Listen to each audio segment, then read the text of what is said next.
Welcome to the Don't Call It Small Business Podcast, powered by Foreman & Associates, LLC, a consulting and professional development services firm. I'm your host, Natasha Foreman. Our podcast provides professionals and organizational leaders with helpful advice, tips, and business news that you can use for training, development, strategic realignment, and more. We examine the tough questions and issues impacting our businesses, households, and communities.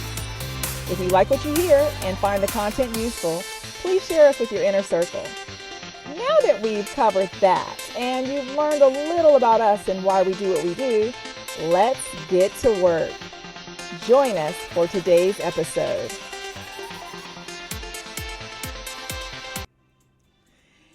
Hey everyone, it's Natasha Foreman. Glad to be here. It's a blessing and a privilege and an honor to be here with you. Episode 93. We're in part 6 of the multi-part series of how to start a business, or for those of you that just need a refresh, how to revamp your business. If you're saying part 6, then you need to back up, and you may need to back all the way up to episode 88, where we start with part 1. I am very, very, very appreciative of those of you that have been, trudging along, dragging along through these series. It is so very special to do this with all of you. Now, last week, we took a deeper dive into some of the concepts that I shared in episode 89, which is part 2. And so in part 5, we covered the business plan research and how to investigate the competitive landscape. And remember, if you remember, I posed some questions that you need to answer about which brands are most well-known in your chosen industry and how they set trends and capture customer attention and what their brands offer and the price points and value propositions and their various sales tactics and technologies and platforms that they use for their customer experience and how they educate and engage their audience. And then remember, you have to then ask yourself the questions and apply them to what you can learn from customer reviews of those brands, right? Of your competition, looking at those customer reviews. So we talked about that in, I think, over 2 episodes as well. And then we did an overview of how to identify market gaps and the questions that you should ask consumers to identify the gaps that they see. So it's not just through your lens, but through theirs. And we defined target market and provided a visualization of your ideal customer combined with your answers from the questions that I posed in parts 1 through 4. So episodes 88 through 92. And, no.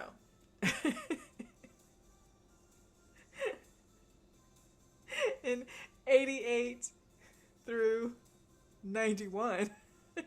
Goodness. And the questions were posed to allow you to go deeper while also fine-tuning what specifically aligns with the idea that you are attempting to create. And then, of course, you had homework. So hopefully you've been doing your homework. Those of you that don't know, I am a college professor. I don't play with homework. And my students know, I give them 2 weeks grace period. Got 2 weeks from the week is due with some late penalties before I'm not playing with you. So seriously. So today, I want you guys to roll up your sleeves. All right, so get them rolled up. I'm rolling mine up. We're going to roll up our sleeves. Well, I'm actually not rolling mine. I'm just kind of squishing them up. All right. And we're going to discuss how to identify barriers to entry. And we're going to dive into the sales portion of the business plan. I really feel like this should be two episodes, but we're going to get it in. I'm going to give you a little sneak peek into the next 2 episodes. So next week in episode 94, which is part 7, we're going to explore the marketing section of the business plan. So get ready because it's intense. The marketing section is intense. Now, I have an MBA and my concentration was in marketing, but yeah, if marketing's not your thing, it can be intense. And sometimes even when it is your thing, it's intense. So just know, it's intense. I'm not trying to scare you. I just want to prepare you. Now, in the following week, episode 95, part 8. We're going to really, really, really, really, really, really get down in the trenches of dollars and cents. And I'm going to help make sense of the things like revenue projections and so on and so forth. You see how I played that sense and sense?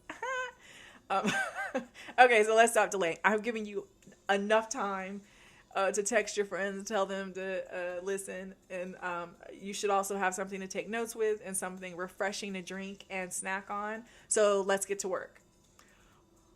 We're going to start off by discussing barriers to entry. And you may say, well, why? Well, because barriers to entry are obstacles or factors that make it difficult for new companies to enter a specific industry or market. And these barriers can limit competition and help established businesses maintain their market power. If they can keep you out, guess what? They're like, yeah, superhero to them, super warrior.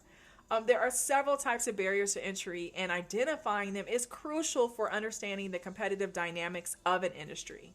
So let's go over some of the types and how to identify them. Number one is economies of scale. This is where you have large-scale production that often leads to lower average cost. To identify this barrier, you have to look for industries where existing companies have substantial production facilities and significant cost advantages due to their size, and understanding that new entrants may struggle to match these economies of scale. Now, number two is capital requirements, and that's where industries that require a significant amount of capital to start a business can deter new entrants. You will look for high initial investment costs like manufacturing plants, research development, or even expensive equipment. Those can all be indicators of this barrier. So those capital requirements, that can be. Number three, a third barrier could be brand loyalty and reputation. And I know you're like, how's that possible? How is my brand loyalty and reputation? It's not yours. It's about the established brands that already have strong customer loyalty that can be challenging for a new entrant to compete against. So you have to identify this barrier by observing the industries where consumers have strong brand preferences and trust, which makes it difficult for new brands to gain recognition. So for instance, it could be based off, a family could have been using the same brand of toothpaste or deodorant, like for instance, Dove or Caress. Now, of course, they may have little variations of, especially Caress, have all different types of variations, but you're talking about the person, their parents, their grandparents, they've been rolling with Dove or rolling with Caress for, years. You have to really come with some gusto in order to peel them away from their Caress or from their Dove. So I hope that makes sense. All right, number 4 would be government regulations. Government regulations and licensing requirements can create significant barriers. So you need to research the specific legal and regulatory environment of an industry to understand how it might discourage new players, such as yourself, if you are new to the game.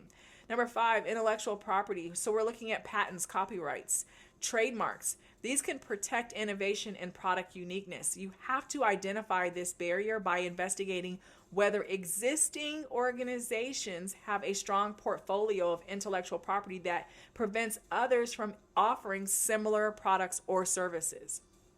Number 6, network effects. In industries where the value of a product or service increases as more people use it, network effects can be a substantial barrier. So, like an example would be social media platforms. Online marketplaces. That's another example. So you need to look for industries where user participation or a large user base is critical for success. 7, access to distribution channels. In some markets, established organizations may control essential distribution channels, which could make it difficult for new entrants to reach customers. So you have to identify this barrier and understand that how distribution and sales are managed within the industry so that you can see where your wiggle room can be, where you can wiggle yourself right in, all right? Number 8 would be learning curve. You have to also understand that some industries require specialized knowledge and expertise that can only be gained through experience. Like you can't fake it till you make it type of thing in some industries. You got to really know it. And so you have to recognize this barrier by assessing the industry's complexity and the time it takes to acquire the necessary know-how. 9 would be cost advantages. So you have some existing companies that might benefit from cost advantages due to the preferential access to inputs or raw materials. You have to investigate whether these established players have exclusive relationships or supply contracts that new entrants can't easily replicate. Like they're locked in. They're good with these relationships. 10, branding and advertising. This is where an established organization, they may have substantial marketing budgets. So, it could be they've been in the game for a while, they've generated enough revenue, and they've got a marketing budget that is bananas. They can also have amazing brand recognition, and this can make it difficult for newcomers to compete. So you have to observe the level of advertising and branding efforts in the industry. Okay, really quick. I want to dig a little deeper into the concept of cost advantages because I want to be crystal clear as possible, and I know that someone may have a question about it, so I want to make sure I cover that. So when we're looking at cost advantages, you may have also heard it be referred to as cost leadership. And these are strategic advantages that a company can achieve by producing goods or services at a lower cost than its competitors. And this enables the company to offer its products at a competitive price, potentially to gain a larger market share and generate higher profits. The cost advantages can be attained through various means, and I'm going to break them down for you. And I promise I won't rush. I know I could talk fast. So one advantage could be economies of scale. And as a company increases its production volume, it can take advantage of economies of scale. And this means that the average cost of production per unit decreases as production increases. And this is often associated with lower unit costs for, labor, raw materials, and overhead. Number 2, efficient operations. And this is where you optimize operational processes and supply chain management and understand that this can lead to reduced waste, lower energy consumption, and more efficient use of resources, which ultimately results in cost savings. We like to save on that end. Number 3, technological advancements. When we're incorporating advanced technologies and automation, it can enhance production efficiency and reduce labor costs. And this is particularly relevant in manufacturing industries like IT. 4, specialization and expertise. Companies that specialize in a particular product or service can develop expertise in their niche. And this allows them to produce more efficiently and at a lower cost. 5, supplier relationships. We're building strong relationships with suppliers, and this can result in favorable terms, which could be bulk purchase discounts, lower material cost, and timely delivery. 6, process innovation. Continuously improving and innovating production processes can lead to cost savings and increased efficiency. And this includes adopting lean manufacturing principles or using more sustainable and cost-effective materials. 7, location and geographic advantages. Choosing the right location can lead to cost advantages. Let me see. Locating a manufacturing plant near raw material sources or low-cost labor markets can reduce transportation and labor costs. So that's an example of that. 8, inventory management. Effective inventory management practices can help reduce carrying costs and the risk of waste. Also obsolescence as well. 9, outsourcing and offshoring. Outsourcing non-core functions or offshoring specific tasks can lead to cost advantages, and by taking advantage of the lower labor cost in other regions or countries. Now, I want to stress this. Sometimes, especially here in the U.S., when people hear of outsourcing, they start to panic, and then everything's leaving the country. You can outsource to a company that's a few blocks from you. You're just taking that function and you're handing it off to someone else to do it for you, so that you don't have to then have the overhead expenses that are going to be dedicated to that particular function. You can just delegate it out to someone else to do. So I just want to be very clear with that, okay? 10, standardization. When we're standardizing products or services, that can lead to more efficient production processes, reduced customization costs, and lower development cost. I hope that has been helpful, that breakdown. I hope that's been beneficial. Cost advantages are a critical component of competitive strategies, especially in industries with price-sensitive customers. Companies that achieve cost leadership can offer products at a lower price point, potentially capturing a larger market share and enjoying higher profitability, which we all like. Only way for us to stay in business. However, it's important to balance cost advantages with maintaining product quality and customer satisfaction to ensure long-term success. You can't sacrifice quality and customer satisfaction to try to get the profitability and the larger market share. No. Okay? If you want to stay in it long term, you got to make sure there's a balance between all. Hopefully you can see that identifying barriers to entry is essential for entrepreneurs, investors, and policymakers when evaluating the potential for competition in a specific industry. And recognizing these barriers can help in devising strategies to either overcome them or find niche opportunities within the market. Okay, now you see why I'm saying this. I feel like this should be a two-part. This should be a two-part of the multi-part series. All right, because we're going to now mosey down over to sales. So we're going to go on down the hall to sales, because we need to focus on the sales section of your business plan. Now, there's an understanding that sales and marketing, they go hand in hand, They're little buddies. They hold hands. They are key components of a business plan, and they represent the strategies and tactics a company will use to attract customers and generate revenue. As I've said, we're going to be rolling into into marketing next week, because if not, this would be like today would be 2 hours of talking if I combined them. So we're going to just stick with sales today.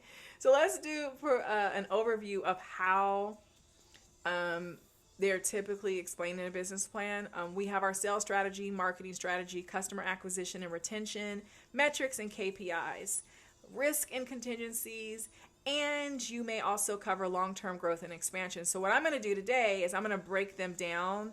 Well, I'm going to break them down piece by piece to, today and next week. But today we're going to focus on making sense of the sales strategy. So with that, what makes up the sales strategy, there's some components. And those are target market, sales channels, sales team, pricing strategy, sales forecast. Those make up your sales strategy. So focusing on target market, I need you to take notes, because this is what you're going to have to do. You're going to define your ideal customer profiles, including the demographics, the preferences, and the needs, and you're going to explain who your products or services are intended for. We've talked about this multiple times throughout this series, but I'm just letting you know this is part of the sales strategy as well, right? Sales channels. You're going to then describe the various channels through which you plan to sell your products or services, and this can include online sales, physical stores, partnerships, so on and so forth. 3, sales team. Yeah, you're going to outline the structure of your sales team, the roles and responsibilities, and any relevant experience or qualifications. Now, let me say this now. If you're a one-person team right now, you still need to outline the future roles and responsibilities of your future sales team. Already see them in mind, have them down on paper, so that when you are in the position to recruit and hire, you've got them, you're ready to go. You're not trying to like, oh, what do I gotta do now? Let me go see if Don't Call It Small Business podcast has an episode on the sales team. The sales roles and responsibilities, which now that I'm saying it, I know I'm going to end up doing an episode on it. But okay, moving right along. Pricing strategy. This is where you're going to explain how you've determined your pricing, considering factors like production costs, market competition, and customers' willingness to pay. Because if they're not willing to pay, then you really don't have much of a pricing strategy or a business. And then the last element that makes up your sales strategy is your sales forecast. And this is where you're going to provide a projection of your sales over a specific period, typically for the next 3 to 5 years. So you're looking out and you're saying, this is where we think it can be. Now, I want to go deeper with the pricing strategy and the sales forecasting, because those are the two heavy hitters in the sales strategy that people struggle with. Are not as familiar with. Like, you can't really wing it as much. You can quickly, Google target market and, whatever sales team, job duties and roles, and okay, let's throw that gum on the wall. But when we're looking at that pricing strategy and sales forecasting, let's really get into it. So even if you're not the one that's developing this plan, at least you know what it is and you can speak intelligently about them. Let's start first with pricing strategy. This is a method that a business may use to set the price for its products or services, and it plays a fundamental role in determining your profitability, your market positioning, and the customer's perception of your business and the products or services that you provide. So here's some elements that make up the pricing strategy. So I'm just going to go one and down. Number one would be cost-based pricing. And this is not in any particular order or preference. It's just, I'm going to let you know the elements.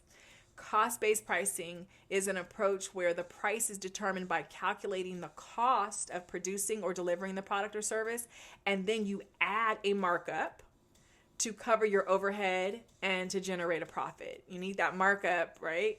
And we talked about that in previous episodes, but we'll also be breaking these down in future episodes as well, so that you can be able to see how to develop the best markup for your product or service. Now, this method, the cost-based pricing method, ensures that costs are covered, but may not consider market demand or competitive pricing. So understand that you may put a markup on that, and then realize, ooh, boo-boo, the market, something, there's a shift in the market demand, or with your competitors where they're making some moves as well, and that may adjust. So just be aware of that. Element number two is market-oriented pricing, and this is buffered. It has some layers to it. So the layers of market-oriented pricing include competitive pricing, price leadership, and price follower. And I'm going to explain all three and how they make up a market-oriented pricing. So with competitive pricing, that's where prices are set based on what competitors charge for similar products or services. And this strategy can position your offerings as in line with the market, but may lead to price wars. So just be ready to battle if you use the competitive pricing. Price leadership is a business intentionally if your business intentionally sets your prices above competitors because you want to convey premium quality or unique value. So let's say your competitors set their price at, $599, and you decide to set your price at $1,500. Someone may say, whoa, like this is some high end stuff. Like, well, I got to get in with the big dogs with this. It may not. So they may think there's some value in that. There's some gravitas. They can pop their collar, whatever you want to look at it, right? So that could also slap you in the face too. So that may not work, but if done right, it could. 3 would be price follower. This is the third element that makes up the market-oriented pricing. This is where your business intentionally sets prices below competitors because you're trying to gain market share or attract cost-conscious customers. So let's say your competitors have their pricing up towards the 500 mark and you come in low around 250. You're coming in to get the folks that are like, well, why would I pay 500? I can get it for 250. So I'm trying to, you can get them and you can possibly gain more market share for that as well. So those three elements, make up your market-oriented pricing. Now, the third key element of pricing strategy is value-based pricing. This strategy is going to focus on the perceived value of the product or service to the customer, not to you, but through their lens. Prices are set based on what the customer is willing to pay rather than what it costs to produce. So it doesn't matter what it costs you. You can boo-hoo all day long about how much it costs you to produce. Your customer is saying, I don't give two blanc. This is what I'm willing to pay. This is what I think that it's worth, the value that I'm going to get from it. And that's a non-negotiable. So it often, for you to be able to do a value-based pricing, it's going to often involve pricing tiers so that you can capture different customer segments. And, I'll break that down for you as well later. Number 4 would be dynamic pricing. And this is where prices change in response to real-time market conditions, demand, or customer behavior. So like, a great example would be our airline tickets, our hotel room rates, and ride-sharing services. They often use dynamic pricing. So there you go. When you see it, you'll be like, oh, yeah, I learned that. 5, skimming pricing. This is where you initially set a high price. You set that high price at, $7,500 because you want to capture, I'm just throwing that number out. Please don't.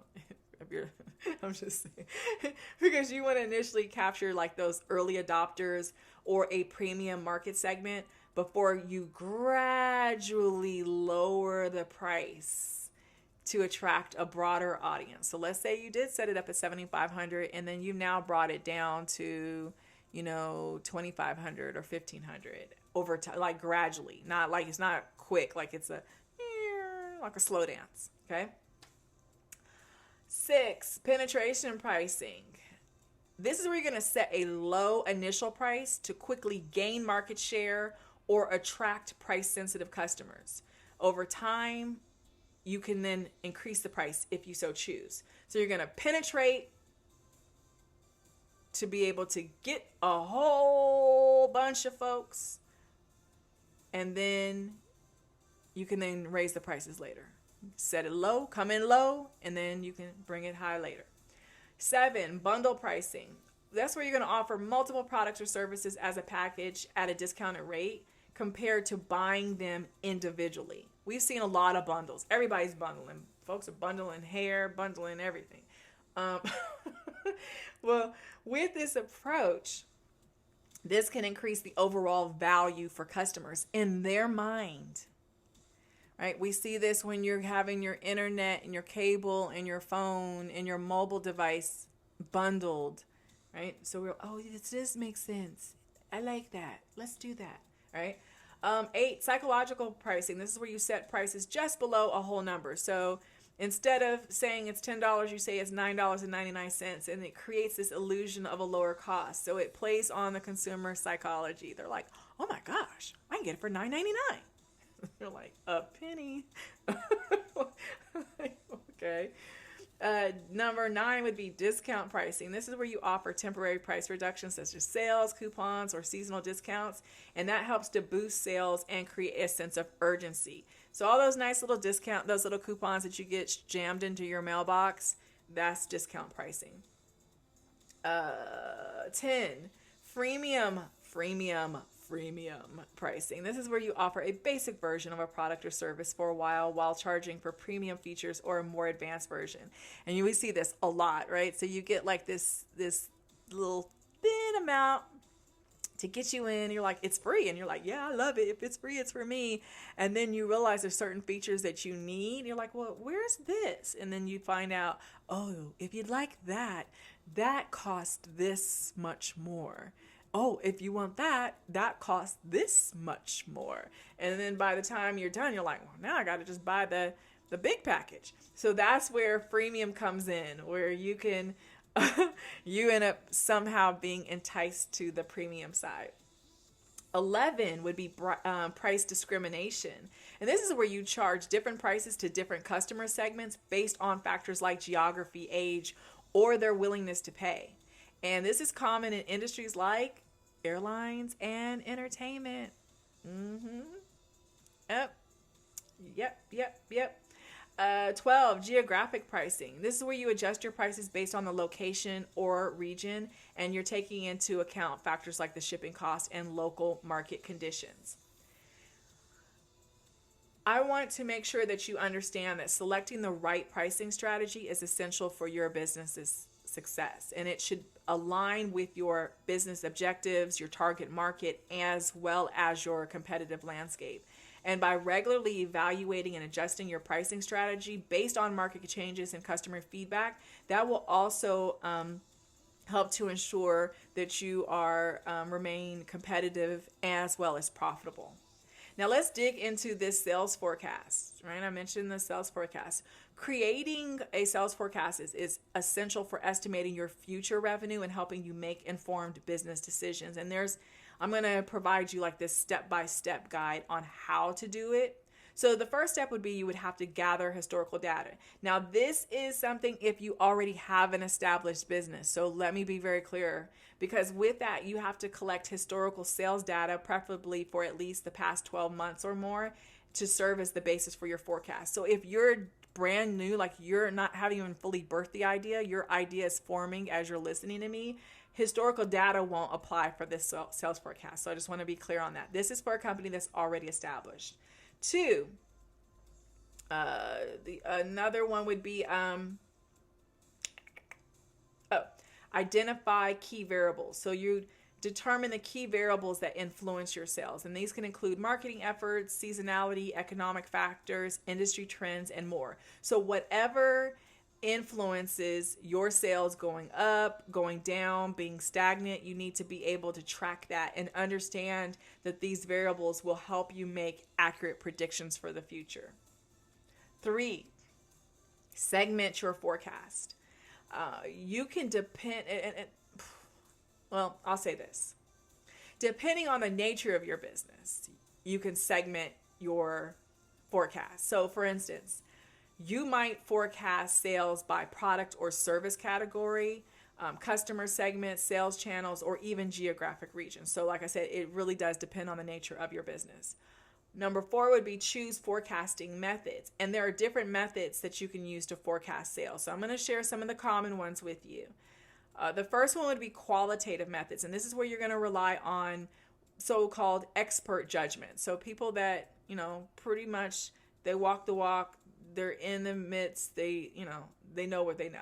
You're going to use their judgment as well as market knowledge. So that, that's some conversation that's going on. So it's qualitative. You're not looking at data as far as numbers. These are interviews that are taking place. These are conversations. This is something that's coming back where you're gathering this and to look at some of the ways to proceed. Time series analysis. This method uses historical data to identify patterns and trends. Causal models is when you're considering cause and effect relationships, such as the impact of marketing campaigns on sales, for instance. Regression analysis helps you understand the relationship between sales and other variables like advertising spend, website traffic, or economic indicators. Lastly, the last of the forecasting methods would be, the ones that are most common, I should say, is market research. And this is where you're going to conduct surveys or gather data from customers to gauge future demand. And we talked about market research throughout this series. So that makes up your forecasting methods. Now, next up, number 5 would be you would calculate forecasted sales. And depending on the method chosen, you would apply it to your historical data. So, for example, in time series analysis, you might use moving averages or exponential smoothing, for instance, to project your future sales. In regression analysis, you'd use the formula or model to make predictions. So that's how you would do that. And we'll elaborate on that later. Now, number 6, you would adjust for seasonality and trends. And so if your business experiences any seasonal fluctuations, you would adjust your forecast to account for these variations. And you can use seasonality in, indices or trend analysis to make these adjustments. 7, consider external factors like the economic conditions, industry trends, and changes in the competitive landscape that may impact your sales. 8, monitor and review regularly, right? Your sales forecast is not set in stone. Do not just sit up here and think like it's your high school trophy that's got dust on it. No, you have to continuously monitor your actual sales performance and compare it with your forecast. Look at where you are compared to where you said you'd be. And if there's any discrepancies, you need to analyze the reasons and then adjust and forecast accordingly. And see where you are. If there's any discrepancies, if you're not on target, analyze why you're not. Adjust your forecast accordingly and then get back on the highway. Okay. 9, scenario planning. Once again, I'm bringing in these scenarios. It's a good practice to create multiple scenarios. So, for example, a best case scenario, worst case scenario, and most likely scenario. And this provides a range of expectations and helps you prepare for various outcomes. I can't stress this enough. When you're doing scenario planning, it's not being negative. You're not poo-pooing on your idea. It's just saying, what could go wrong? And anything you design, anything you can create, you'd be like, how can this possibly blow up in our face? Okay. This is worst case. We're going to try to go on a trip. We want to do a road trip from New York to California. What's the worst case scenario? What's the best case scenario? And what's most likely going to happen based off the data that we have? See how we do that? So it's not being negative, it's just being practical so that you can be able to see and plan accordingly. If you have a worst case scenario, you can plan for that. If you have a best case, you could just high five all the time. So you're good. All right. 10, use sales forecasting tools. Many businesses use software and tools that automate and streamline the forecasting process, and these tools can help analyze data and generate forecasts more efficiently. And I'm going to share some of those tools with you. 11, review and refine over time. As I said, sales forecasting is an ongoing process. So as you gather more data and gain a better understanding of your business, you can refine your forecasting methods and models to make them more accurate. 12, incorporate feedback. Folks, you got to involve your sales team and other relevant stakeholders in the forecasting process. If you are a team of one right now, you have to make sure you get someone that you trust like it's your baby, that you can trust with your ideas to help you through this process. Because they can help provide valuable insights and ground level information that might not be evident in the data. Remember, a lot of times we're just looking at the numbers, and you need that qualitative feedback in order to really make sense of things that just don't add up on paper. Versus throwing it all away like, oh, this is hogwash, this is bullcrap. No, it just may be that you're not seeing something. And sometimes being able to get that feedback will help make sense. You probably have several questions by now. And one question might be like, Natasha, can you share some software and tools like you said that you're going to that will help automate and streamline the forecasting process? And I'd say, yes, friends, I can, I will. I just said I would. I keep my promise. So, several tools and software that are available to automate. This is not an extensive list. It's just several that I'm going to share with you. None of them are my sponsors. I don't work for any of them, just to be very clear. None of them are clients. I wish, but they're not. But seriously, these are definitely tools that are commonly used for financial forecasting, demand forecasting, sales forecasting, and other business planning activities. First up would be Microsoft Excel. It's versatile. It's a spreadsheet tool Many businesses use for basic forecasting. It offers various functions and templates for financial modeling and data analysis. Number 2 would be Microsoft Power BI. Power BI is a business analytics tool. It allows you to create interactive dashboards and reports, and it can be used for data visualization and forecasting. 3 is Tableau. It's a data visualization tool. It helps businesses turn data into actionable insights. It can also be used for forecasting and trend analysis. 4, IBM Planning Analytics, which is formerly TM1. This is an enterprise planning tool that enables budgeting, forecasting, and analysis, and it's suitable for larger organizations. So if you have a peanut butter and jelly sandwich budget right now, please don't go after the larger, lobster, caviar, whatever. You're not there yet. Wait until you get there. Okay. So just understand it's suitable for large organizations. 5 is Oracle Hyperion Planning. This is an enterprise performance management solution that includes forecasting and budgeting capabilities. We have SAP Business Planning and Consolidation, BPC. So SAP BPC is an enterprise software platform for planning, budgeting, and forecasting. It's often used by large enterprises, large organizations, okay? 7, Anaplan. It's a cloud-based business planning and performance management platform that includes forecasting and budgeting features. 8, Adaptive Insights. It's now part of Workday. Go Workday. And it is a cloud-based corporate performance management solution that offers budgeting and forecasting capabilities.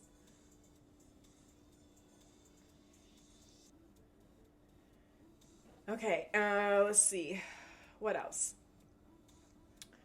Forecast 5 is a financial forecasting and budgeting software designed for small to medium-sized businesses. And 10 is Forecast X. And that's by John Galt Solutions. It's a demand planning and forecasting tool that integrates with various data sources and software systems. 11 is Zoho Analytics. And that's a self-service BI and data analytics tool that includes forecasting capabilities. 12 is RapidMiner, and that's a data science platform that can be used for predictive analytics and forecasting.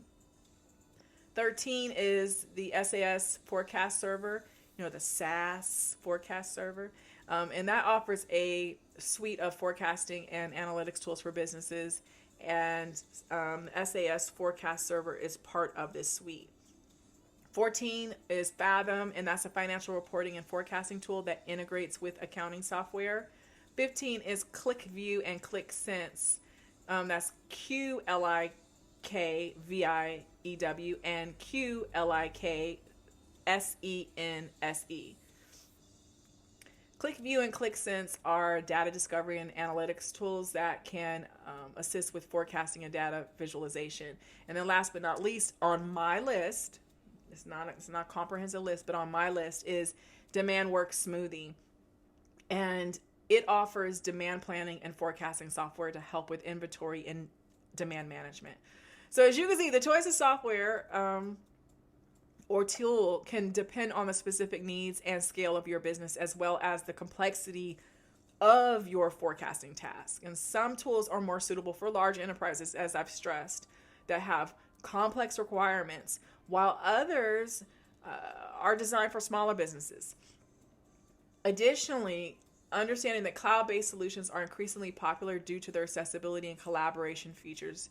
So I want you guys to consider your organization's budget, data sources, and user preferences when selecting the right forecasting tool. Now, you might be asking, well, Natasha, can you explain how a company can show how it expects revenue to grow? And I say yes. Why, yes. Let's do that. A company can demonstrate its expectations for revenue growth in a business plan or a presentation, right? So you can be able to, share this in different contexts. And you can do so by outlining a well-structured and data-supported growth strategy. And so I'm going to share some steps in how to effectively do this so that you can show how your company expects revenue to grow, right? So one would be market analysis, and this is where you begin by presenting a thorough analysis of the market. So you would have the size and the trends and the potential for growth, and you would use market research and data to support your claims. Two would be historical performance, and this is where you would show your company's past revenue performance and you'd emphasize any growth trends. Historical data can provide that foundation for your revenue growth projections. Once again, as I've said before, when is anything that's talking about historical data, historical performance, if you are very brand new, you're literally just coming up with your idea as you're going through this multi-part series, you don't have any history with your company. So just know that that's not applicable at that time. Later on down the road, you can use historical performance. 3, sales and marketing strategy. This is where you describe your sales and marketing strategies and how they will contribute to revenue growth. And this should encompass both customer acquisition and retention strategies, which we will be talking about next week. 4, customer acquisition plan. This is how you explain how you plan to acquire new customers, including details about target demographics, channels, and marketing efforts. And you use conversion rates and historical data, if available, to estimate customer acquisition. Once again, we'll be talking about that next week. 5, pricing strategy. You discuss your pricing strategy and how it will be adjusted to maximize revenue without sacrificing profitability. So this is where you would explain any plans for tiered pricing or upselling or cross-selling. 6, product or service expansion. So if you're introducing new products or services, you would outline how these additions will contribute to revenue growth, and you would include expected launch dates and target markets. 7 is geographic expansion. If applicable, you would detail plans for expanding into new geographic regions and how this expansion will boost revenue. It doesn't make sense to expand if you're going to lose money, like over the long term, like to the point where you got a business, like we've seen so many businesses do. So you have to be able to just see how revenue is going to be boosted, but also there's going to be follow-up as far as how are you going to maintain that. Like the longevity aspect will always be a factor that'll come into that. 8, and that's for anything. When anyone wants to see how you're going to generate revenue, and they want to know, and how are you going to try to sustain that, what's your strategy for that. But I just want to make sure when we're talking about expansion that I'm clear on that. 8 is partnerships and alliances. If you have partnerships or alliances in place or they're in the pipeline, they're coming through, you're coming down, you need to describe how these relationships will impact your revenue. This might include co-marketing efforts or distribution agreements. 9, e-commerce and online presence. You're going to explain how an enhanced online presence, e-commerce initiatives, digital marketing strategies, how they all will drive revenue growth. And you would include like website traffic, conversion rates, and expected online sales. 10, CLV, which is your customer lifetime value. You would calculate and discuss the CLV of your customers, and you would highlight strategies for increasing CLV through upselling, cross-selling, and customer retention programs. However you want to find ways to retain your and keep your happy customers. I don't know.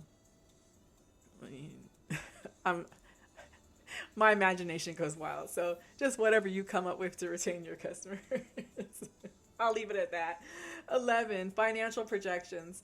Provide detailed financial projections that will actually demonstrate revenue growth over a specific period, typically for like the next 3 to 5 years. And then what you do is include your income statements, balance sheets, and your cash flow statements. Understanding that most of the time investors or anyone who's just like interested in your business, they're going to want to see those 3: your income statements, balance sheets, and cash flow statements.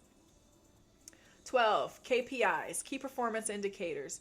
You will specify the KPIs that you're going to use to measure revenue growth, and that could be something like your year-over-year revenue growth rate, customer acquisition cost, the CLV, right, your customer lifetime value, and customer churn rate. 13, scenarios and contingencies. Back again. You would include different revenue growth scenarios, such as best case, worst case, and most likely scenarios, and you would describe the contingency plans for handling unexpected challenges. So the plan B, the plan C, the backup plan to your initial plan is the contingency plan. 14, competitive advantage. This is where you're going to emphasize your competitive advantage and how it will enable you to capture a larger share of the market, which this would help to contribute to revenue growth. 15, investment and funding requirements. So if your growth plans require additional capital, you would specify the investment or funding needed to achieve your revenue growth objectives. So this is something for those of you that you already have an established company, and maybe this is part of this revamp, this reimagination of your company that you're using this podcast series to help you with. This is where the investment and funding requirement would help with those objectives. 16, milestones and timeline. So with this, you would present milestones that mark your path to revenue growth, and you would outline a timeline for their achievement. So this gives a visual. We can then be able to track and see, where we plan to be versus where we are, and we can go along that path. 17, this is the last one on this list, is risk assessment. And this is where you acknowledge potential risk and challenges that may affect revenue growth and describe your mitigation strategies. I stress this all the time, and it's through this podcast, through clients, to my college students. There is always risk in business. This is nothing but an environment, a space of relationships upon relationships that are all interrelated. And so there's always going to be risk involved. There's too many internal and external factors to consider to then say that there's no risk. Yes, there is. It's all a risk. The fact that you're even choosing to start a business is a risk. The fact that you're trying to revive a business that some people may think is dead is a risk. So it's always a risk. Using a combination of the data and well-structured plans and financial projections, your company can effectively communicate how it expects revenue to grow, and providing confidence to stakeholders and investors and employees about the company's future prospects. So I want you guys to remember that while sales forecasts are essential for planning, they are inherently uncertain. It's not concrete, it's not guaranteed. They are based on your assumptions and your predictions, and actual results may vary. So I want to be very clear, unlike those commercials, the medicine, and they're like, you should take brand XYZ, and then the voice says really fast, or sometimes it's slow, but they got the music in the background, so you're just grooving and looking at the imagery, and then there's like could cause, first it's like heartburn and da-da-da, and then it says paralysis, death, and you're like, what? Wait, what? I just had itchy eyes. I don't want to die. So, seriously though, just understand that sales forecasting, your results may vary. It may not be like anyone else's. Just go with that. The goal is not to predict the future with absolute certainty, but to make informed decisions based on the best available data and analysis that you and your team have and can provide. Jeez. That was a lot of information that we covered today. Oh my goodness. If you were writing, my heart goes out to you. That was a lot. I hope you found this time with me to be informative, helpful, positively challenging, and a great motivator. To put some heat under those butt cheeks so you can get the work that needs to be done, completed, and activated. Okay, it's homework time. Your homework is to continue completing whichever deliverables you still have waving at you like, hey, boo, hey.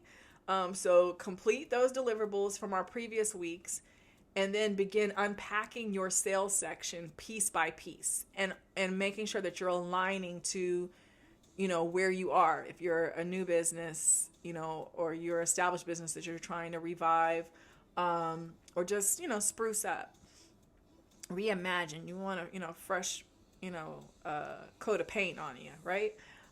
But also understanding the industry and the type of business you have. So you need to make sure that you are focusing on that when you're looking at that sales section. And then understand it gets really intense, because if you couldn't see, this gets really intense. It just does.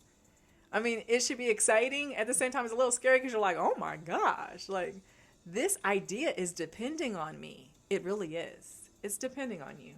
It's depending on you to birth it and nurture it and protect it and take care of it to the best of your ability, and to get enough people around it that will do the same. So if you have someone to assist you, please, please, please, please get some help. Don't let your pride make a fool of you. Get help. If, on the other hand, this is just a task that you're delegating, you're just listening because you just need you want the information, the insight, at least you know what all goes into the sales section of the business plan, and you then can speak on it with some level of confidence. So if someone says something to you, whether they're just trying to test you or whether they're just really, inquisitive and they just really, honestly want to know about your business, you can then speak from the heart and know what you're talking about. So next week is episode 94, part 7. We're going to be aiming for the fences. We will be knocking out the marketing section of the business plan, which will include the marketing strategy, customer acquisition and retention, metrics and KPIs, risk and contingencies, and long-term growth and expansion. And this is real work and requires major focus and intensity. So bring your A game. Tell several friends and associates to tune in. They got to listen to start at episode 88 and they can catch up to you. But seriously, I hope that you have, hope that this was helpful for you. It's that time, you guys. I have spoken enough. You have written enough or listened to me enough. It's time for us to wrap up, go our separate ways until we see each other next. If you enjoyed what you heard today, please rate and review the podcast so that others can find us. We want to make sure that we give proper credit for our show's theme songs. They are by the talented Shane Ivers. Thank you again. Thank you again. Thank you again for tuning into the Don't Call a Small Business podcast, for sharing these episodes with others, and for your continued support. Don't forget what I tell you on each and every episode. What did I tell you? Don't call what you're planning, thinking, dreaming, or doing, little or small. Go big, go bold, or go nowhere. I'll see you all here next week. We hope you enjoyed today's episode. If so, there's 4 things that we ask of you. First, please leave a rating and review. Second, be sure to connect with us on social media. Third, head over to foremanllc.com/podcast to sign up to our email list. And fourth, check out all the links and resources in the show notes. Thank you for tuning in to the Don't Call It Small Business podcast, for sharing these episodes with others, and for your continued support. And don't forget what we tell you on every episode. Don't call what you're planning, thinking, dreaming, or doing, little or small. Go big, go bold, or go nowhere. We can't wait to reconnect with you soon. See you next time.